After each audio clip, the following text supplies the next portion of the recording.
Активисты Хакасского регионального отделения партии ЛДПР оригинально отпраздновали день рождения своего лидера. Владимиру Жириновскому исполнилось 72 года. Приглашение отметить дату получили и случайные прохожие Абакана.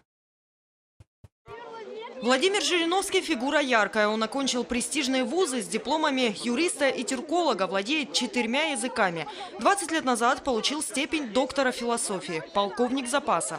Но главное его занятие – политика. Он почти 3 десятка лет назад основал партию ЛДПР. Практически сразу же стал депутатом Верховного Совета страны.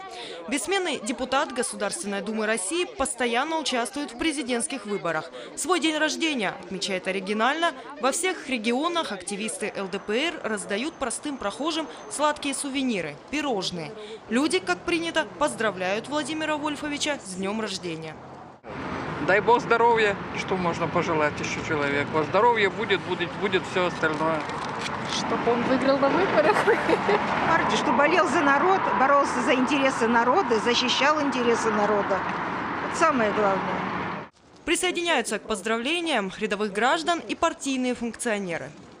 Мы его от всей души поздравляем, желаем, конечно же, здоровья и плодотворной работы на благо России. То, что он и делает на протяжении многих лет. Сейчас региональное отделение ЛДПР формирует списки кандидатов для участия в выборах всех уровней, которые пройдут в Хакасии в сентябре.